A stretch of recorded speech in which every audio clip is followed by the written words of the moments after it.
Assalamualaikum warahmatullahi wabarakatuh. Perkenalkan, nama saya Muhammad Rehan dari kelas B,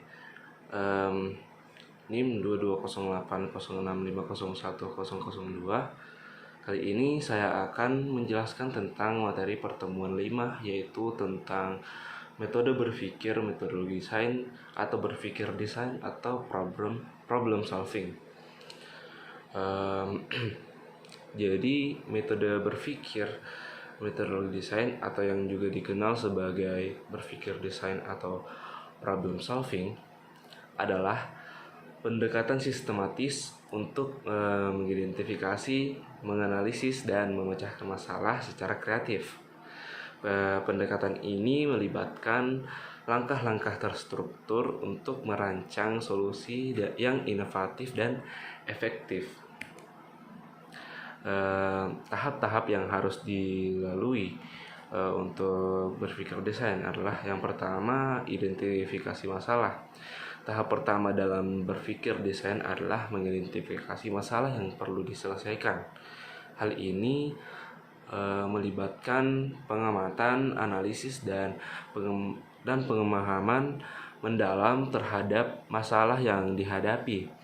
Penting untuk merumuskan masalah secara jelas dan spesifik agar dapat merancang solusi yang tepat. Yang kedua adalah pengumpulan informasi. Setelah masalah teridentifikasi, langkah selanjutnya adalah mengumpulkan informasi yang relevan dan berkaitan dengan masalah tersebut. Informasi dapat diperoleh melalui riset, wawancara, observasi, atau studi kasus. Tujuannya adalah untuk memperoleh pemahaman yang lebih baik tentang akar masalah dan faktor-faktor yang memengaruhinya. Yang ketiga adalah analisis dan pemahaman. Setelah informasi terkumpul, langkah selanjutnya adalah menganalisis dan memahami masalah secara mendalam. Ini melibatkan pemecahan masalah secara sistematis, mengidentifikasi pola, mengklasifikasi data, dan mencari hubungan antara elemen-elemen yang terlibat. Tujuannya adalah untuk memahami kompleksitas masalah dan mencari penyebab akar masalah. Pengembangan solusi. Yang keempat ini, setelah pemahaman yang mendalam tentang masalah tercapai, langkah selanjutnya adalah mengembangkan solusi yang kreatif dan inovatif.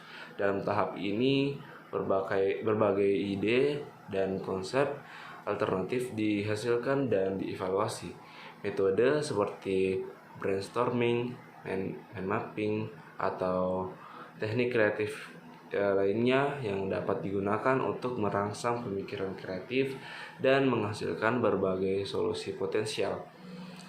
Yang kelima adalah pemilihan solusi terbaik. Setelah menghasilkan berbagai solusi alternatif, langkah selanjutnya adalah melakukan evaluasi dan pemilihan solusi terbaik. Solusi yang dipertimbangkan berdasarkan kriteria yang telah ditentukan sebelumnya, seperti keefektifan, efisiensi, kelayakan, dan dampak yang dihasilkan.